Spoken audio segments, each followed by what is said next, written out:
Greetings, Goddess, Body, Mind, Spirit community. This is your Goddess Guru, Tyra Omilade, here to share a word of inspiration with you on your path to self-realization and self-mastery. When I re-listen to my live stream, my elekes click, click, click against the microphone. So I was just moving those. I hope that this message finds you well on this beautiful, beautiful April 23rd of 2018. I hope that you had a great Earth Day. I thought about you all and just was hoping that you all were connecting with Mother Nature, the Orisha, however you roll, but just really taking this time to make a commitment to what are we going to do to make sure that we do things that love Mother Earth, that to help heal Mother Earth, and to just really be in harmony with the energies of Mother Earth. One thing is certain, she's been here longer than all of us. Maybe she has a thing or two to teach us. I just want to also just briefly touch on, and maybe this is actually tied into what we're talking about today. I live maybe 30 minutes, not even that far from Antioch, Tennessee.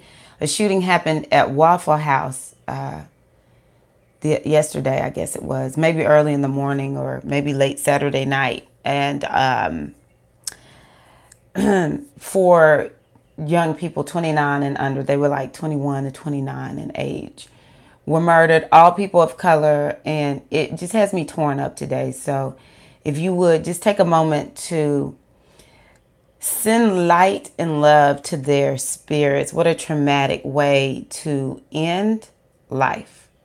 To be murdered randomly, in the way that they were murdered. I don't believe anything catches us by surprise, but it wasn't like they were on their deathbed, It was like all of a sudden. So we send light and love to their spirits, and we pray for their families, their friends, just all the people who will be grieving their tragic loss. So just asking you all to do that. And it's interesting. I was going to ask y'all to think about them, but didn't tie it into the subject of this particular video, which is the ancestors' dark deceased. So I did the yearly reading for 2018, and the energies that spoke are dark deceased, Tahuti negative. And I talked about the dark in a way that eases the way. And then there's always the understanding that, okay, so I got cut off. It said I could resume my live stream. So I'm resuming it, hoping that everything is okay. All right. So like I was saying, there are the positive and negative manifestations. So even if I get a Hetep reading, which Hetep means the way is open, things can unfold with ease. I still have to look at the negative side of that particular energy to make sure that, hey, Cassia. So you can't see me right now? Can you see me now, Cassia? I don't know if I'm putting us on pause for a minute. For those out there, can you see me? Somebody send me I know it's only like 2 of y'all. But can you see the live stream right now? Testing, testing, testing. I think I'm going to turn this one off and just start over.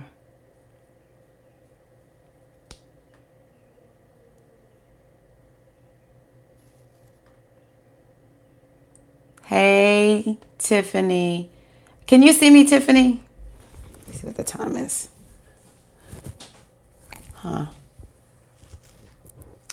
I'm sitting here waiting to see. Can y'all see me? I might start up. Oh, okay, good. Tiffany replied. I'm live again. All right. So, thank you, Tiffany. Okay, so we have to look at both sides of an energy when we get that.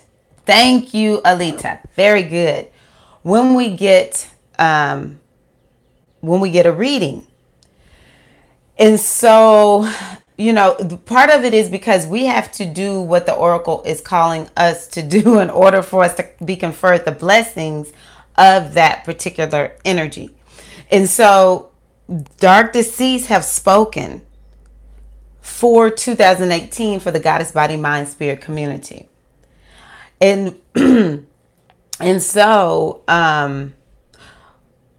the flip side of dark deceased, because I talked about dark deceased in the video labeled Wisdom for 2018. Let me talk a little bit about the Sheps, the ancestors, which is significant for us. And I'm seeing more and more, and I'm assuming that I'll see even more as time unfolds, since now I know what energy we're working with. So though dark deceased has spoken, that means that Sheps have spoken. In the Metaneter, in the ancient Kemetic or Egyptian tradition, Sheps are the ancestors.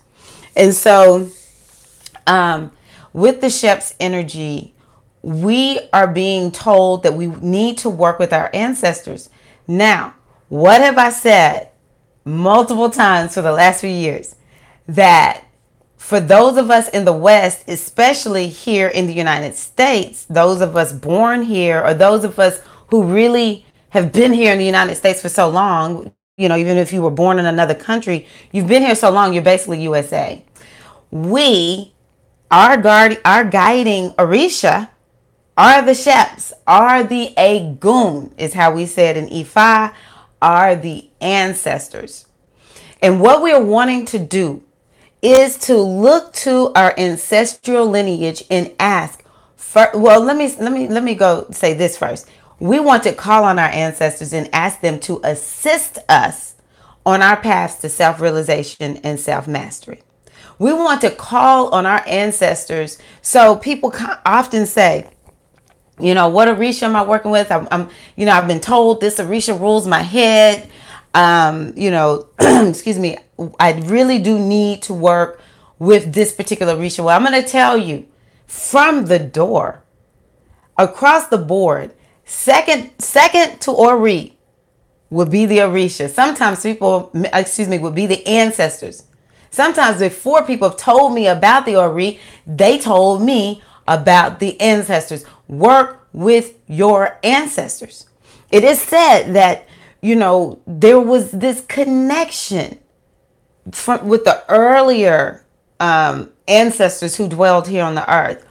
They had a deep connection with the ancestors. The veil was thin. They walked with the ancestors, which means, and I'm going back to a word that I use regularly, or a concept that I speak about on a regular basis.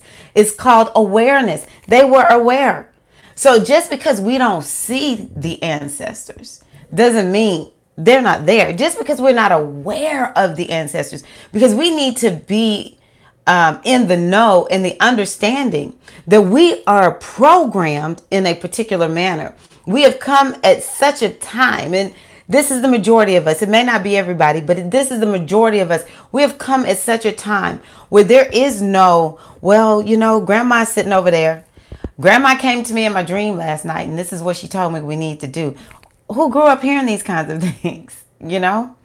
A lot of times people are afraid. There's not even a concept that the ancestors exist. So, it's important for us to understand that we have to cultivate this awareness of the ancestors.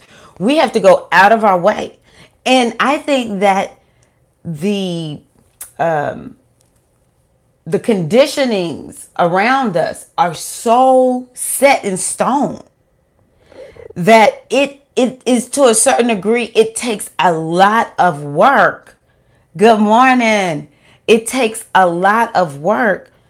When I say work, spiritual practices, for us to be able to spiritually pierce through the wall that prevents us from seeing our ancestors, from sensing our ancestors, from hearing our ancestors, from knowing our ancestors, and from being afraid. You know, how many of us are like scared of ghosts and things like that? And so this is just really important for us to understand that We have to cultivate a relationship with our ancestors just as, they did when they were here. They had to cultivate a relationship with the ancestors. So you say you foster a relationship with the Egungun. What does that mean, Alita? Because I feel like that's what I'm talking about. We have to do something. I mean, they're not just going to show up. I mean, yes, they are. They're here. But what I'm saying is it doesn't just like our awareness of them. It can be sudden, but most of the time we're just walking with our ancestors. They sitting around chilling like, we're here, but she or he isn't doing anything to connect with us. So yeah, we have to do something. So we do things like we feed our ancestors. You take a little bit of your food, and I try to give the best food that I can give. So if I'm eating something junky, I'm not giving that to my ancestors, which was also an indication of if you always can't give nothing to your ancestors because your food is too junky, then, you know, maybe you need to eat something different. But, we give a little bit to our ancestors. You find a special place where you can put the food. I have a special place in my kitchen where I put the food because my altar is in an altogether different place, my ancestral altar. That's something else you can do. You put up an ancestral altar. One of the things that's been coming to me here lately is, y'all, we really need to stop being afraid of doing all this. I'm not fussing. I'm just saying, hold one second, y'all.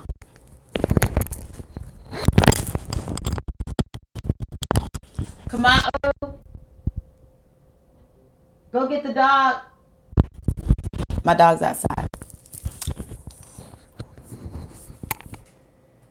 Okay, cool, Alita. Yes, that's excellent. She's saying that she's working with Eshu. She had a moment of awareness, and so she's doing more to work with her ancestors from that position. That's how it happens for a lot of us. And working with Eshu to connect with the ancestors, that's great because Eshu is about, openings as well as messages. So, going back to what I was saying is we need to stop being afraid. We've been duped. Oh, don't work with your ancestors. Don't do it. That's of the devil. And we are like, oh, I'm so scared. I don't know. Okay, so what we're doing, is it working for us? If it's not, we may as well go on ahead and get it done.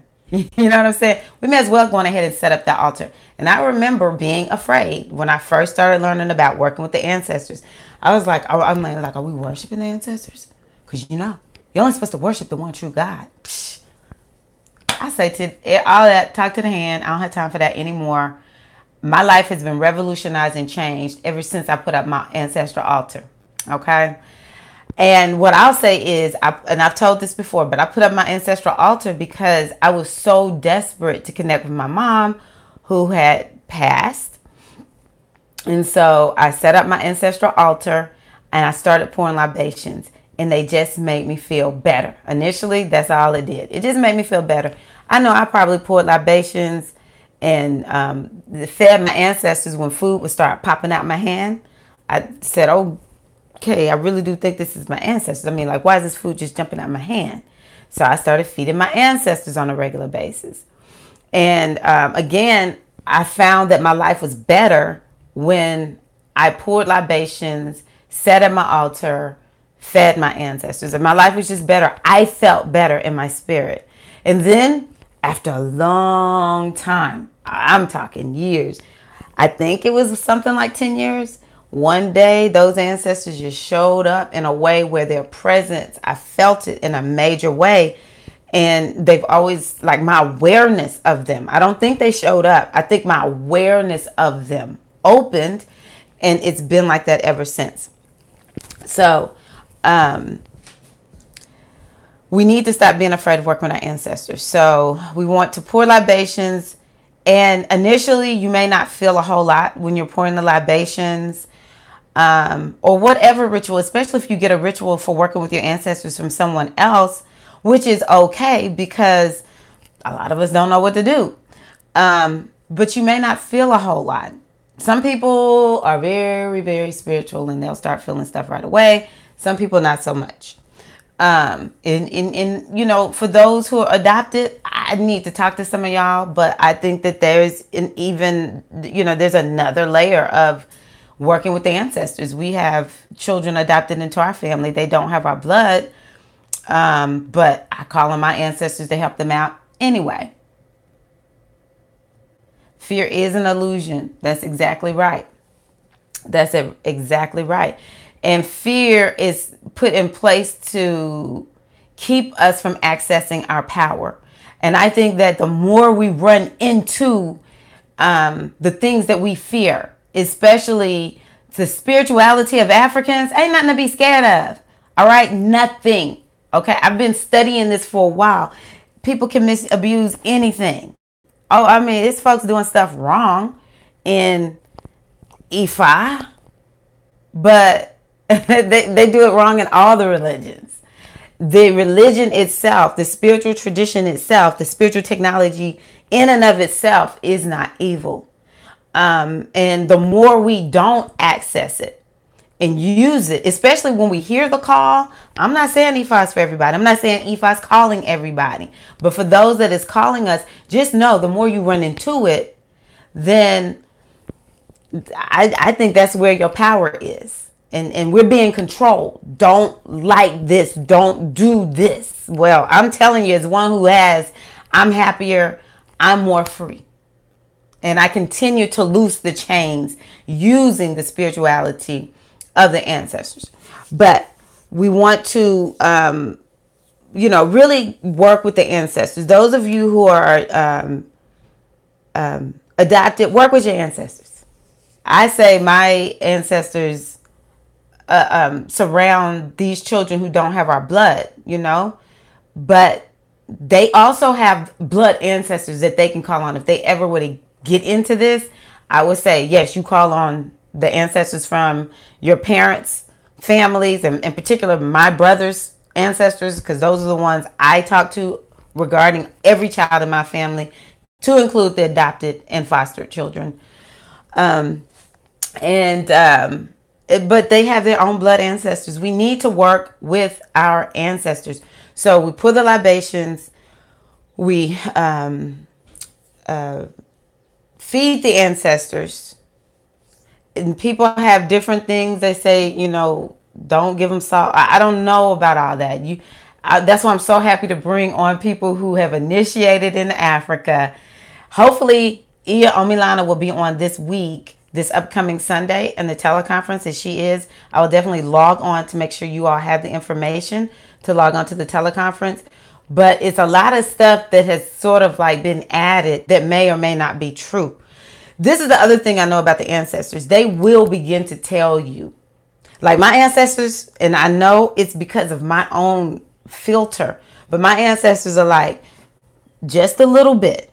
Don't be loading this thing up, because we know people are out there needing to eat and feeding ancestors all this stuff, and folks out there hungry. They like that does not register for us.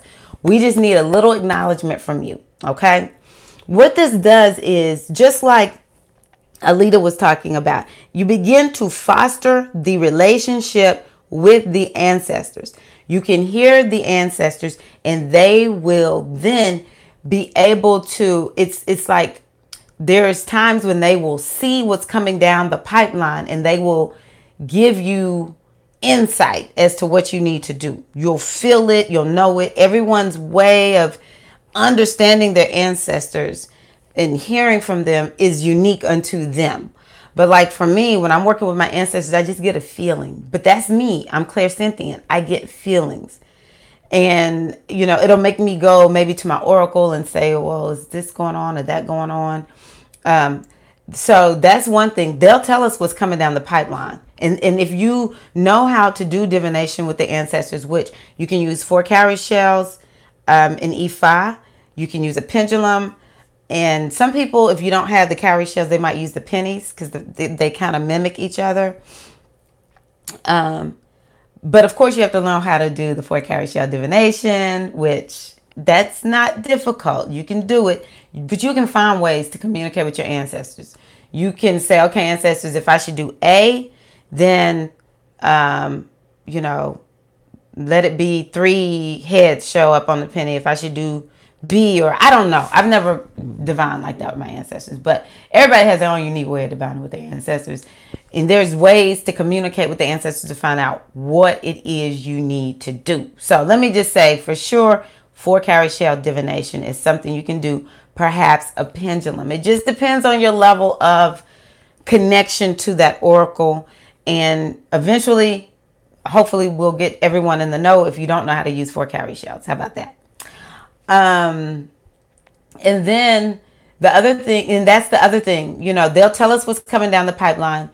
But also when we need to know what to do, show me what to do, ancestors. And like I said, everyone can come up with their own way of communicating with their ancestors, asking their ancestors, should I do this? Should I do that? Show me what to do, ancestors. But you have to know you. This is why our spiritual practices are so important. You have to know how you hear this thing. You have to know how you understand it. And this is the hard part of, you know, this spiritual work, because it is oftentimes not something that's tangible. It's intangible, yet it's energetic. And you have to know how to tap into that and tune into it. So I told you what we can do to work with them. They listen. They will show us what will happen. They will give us advice on what we are wondering. Should we do this or should we do that? A lot of times when I feel in fear, I'll call on the ancestors to protect me. Every day when I say my prayers, I say, be a lamp unto our feet, a hedge of protection all around us. Let your wisdom, ancestors, be a guiding light in my life, in the life of my families. I also am all into thanking the ancestors because they lived and so that we can live. And this is the beauty of the ancestors. This is one of the reasons it's so important to talk to the ancestors. They've been here, done that. And so they can help us because they know what we're going through. Okay. And so they oftentimes are the wisest source for us to look to, especially our own ancestors, because they have so much information about what's going on. And so all of that to me is like the everyday way of working with the ancestors. Then there is the other piece that goes with this. It is looking at the legacy. Now I'm talking about the light part, the Shep's part. I talked about the dark deceased. When we talk about dark deceased, because I don't know if I said this, but a lot of times with the dark deceased, it's like the areas where our ancestors struggled the most, and we might perhaps be headed in that direction ourselves. And then there is the other side of this, the legacy of light that they have left. Where do we pick up in that legacy? What part of the legacy? That's another thing that I say to the ancestors when I pray. Show me the part of the legacy that I'm supposed to pick up here. And it's crazy because the reason it's so important for us to work with our ancestors here in the West, especially in the US, is because there is that gap. There is the transatlantic slave trade. There are so many ancestors that died a tragic death. You know, the PTSD from the initial, you know, being sold into slavery, being, you know, abused and human trafficked, you know, it's shocking. And then those who were born here to have the gap, to have no knowledge for the most part of our ancestors, you know, families being split up, all that kind of good stuff, you know, another level of PTSD. We have so many gaps in the wound from it all. And so we want to begin to heal that up because some of us, we're a part of a lineage that goes back to Africa. And we have been born to bring what was in Africa into the current moment here in the West, wherever we are. And so, and the West could be, you know, other places outside of Africa. And I think even, you know, probably some Africans, there's going to be some new Africans in Africa. I don't know. But we're here. I'm talking about us. I'm sorry. I'm talking about us here in the West. We are here. Some of us are here. So let me use me as an example. There's not one other diviner in my family. I don't know nobody else that use oracles. I don't know anybody that looked at horoscopes. I don't know anyone who's done or does what I do. And so, but still, I'm a part of an ancestral lineage. And so I have to look to my ancestors who came before me and ask them to show me the way in this thing. Because even though it's an old tradition, it's new in this day and age. And I'm not all the time comfortable. I'm comfortable within my own self. But just putting it out there, no, I need some ancestors to show me the way. What do I need to do? Help me, ancestors, to be strong and courageous in this thing. But you may come from a lineage of teachers. You may come from a lineage of artists. And you know your lineage. I mean, because your parents were this way, or was a relative who did this thing. And so we need to work with the ancestors of light to find out what is it that we are to do. Show me the way. Walk with me. And you can call on those ancestors to be with you. They will be your teachers. Another thing, the last level of this for me as I see it, is they're like the ancestors that belong to the world. The ancestors from time memorial, for those of us that know a lot about African history, to those of us that know a lot about African American history, or the history of the, Black history out of the West Indies or Latin America. I include all of us Afros. We want big, happy, colorful family, in my opinion. We look to them for guidance and inspiration. It's like the saying, Kofa, we have to keep looking back in order to know where we're going. And so there's a whole thing that's all mixed up with this ancestral energy that's going on right now. The ancestors are calling for us to send healing and light to the stuck ancestors, to do our part to help heal the wound within the Afro consciousness. But also that it is because they want us to stand tall. It is because they want us to walk in alignment with our destinies. We all have a destiny. And it may not necessarily be an Afro destiny. It's not like I'm doing the African dance, and, I'm initiated into Ifa. But, let's say the health and wellness part of me, that's not necessarily from an African perspective, but that's my destiny, because they're healers in our from our ancestors. And so I just really encourage you all to work with your ancestors of light this year.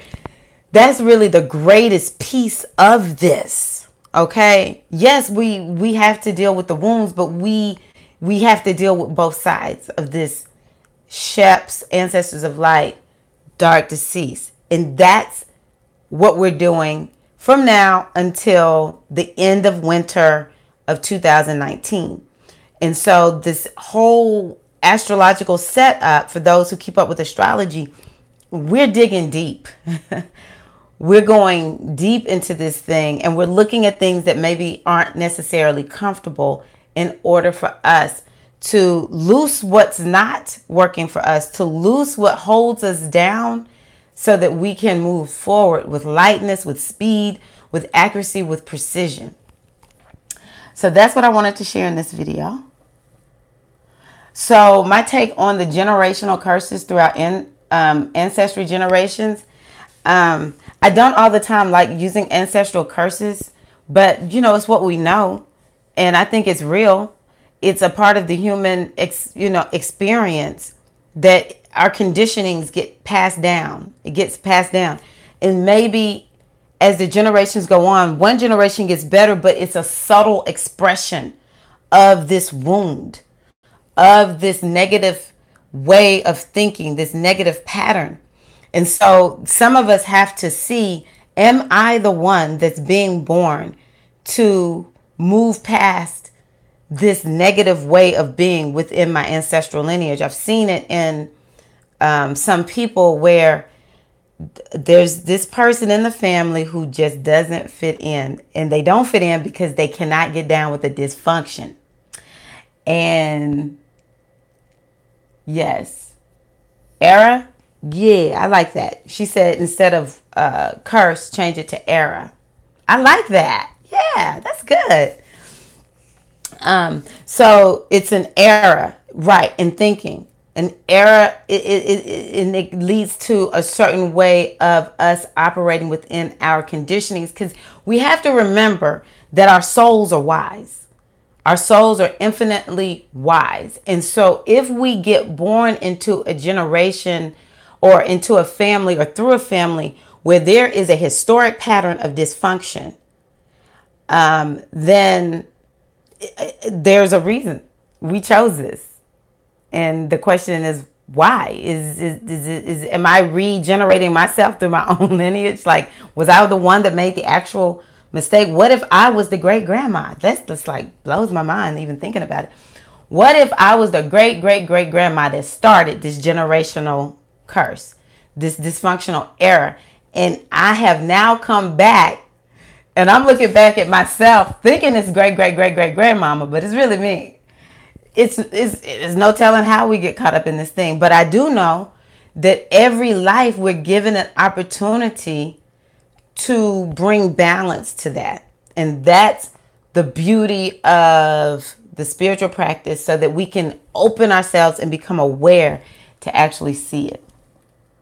Yeah, that just came to me. Yes, we can do the work to change whatever we're born into. We can do the work. I see here that's a theme. Okay, so here you go, Alita. She just said that. I also think our ancestors are us, and we came here to deal with things in our ancestry. So I didn't even see that, but we're thinking the exact same thing. Okay, so let's add that to our spiritual understanding, y'all. We are our ancestors who are coming back to fix some stuff. Come on. Oh, that is such a good book. Healing Wisdom of Africa by Malidoma Patrice Somé. I really need to read that book. People quote it all the time. I like this, Alita. Fear is an illusion, but we have been cultured for centuries to fear all that we are. And as long as we stay fearful of who we are, I'm telling you, we are going to stay stuck in our stumble. We are going to stay stuck in our stumble. Oh, wait a minute. Alita says she doesn't get the magical vision, but many of the mothers down here do that. Okay.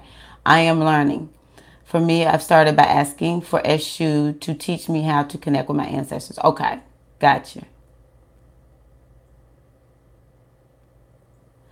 And as I see it, the best way to connect with the ancestors, with the Orisha, is go outside and be in nature.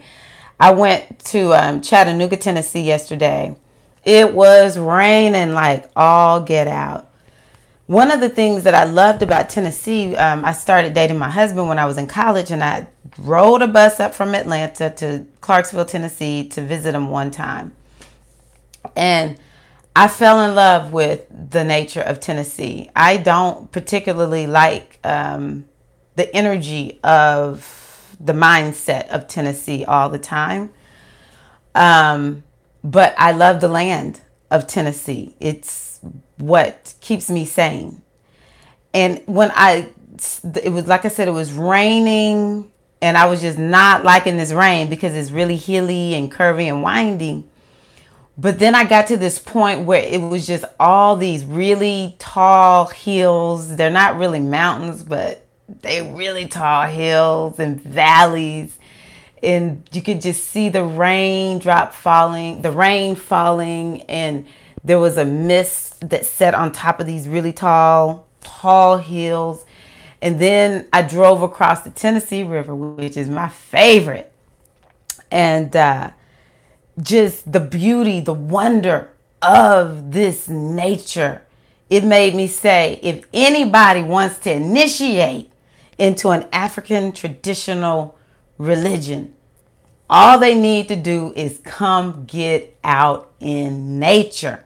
It is where we will be able to connect with the higher energies of the universe, and in particular, our ancestors.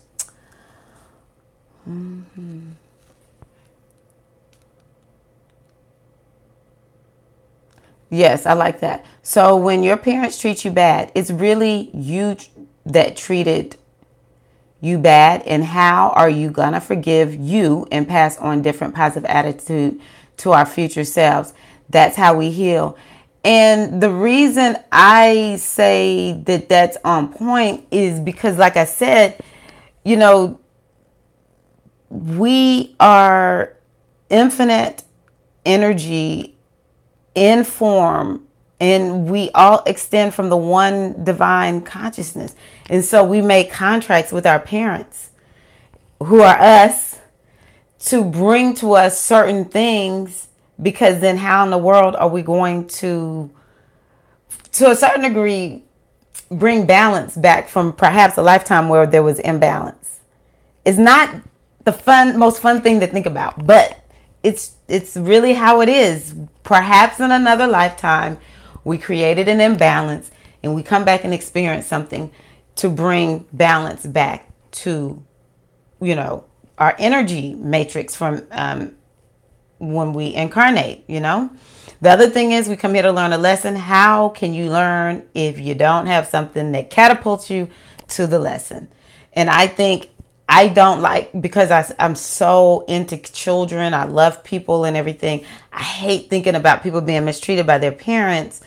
But from my own experience, I've said, I don't know what would have caused me to have to learn this lesson if I didn't have the experience that I had in my childhood.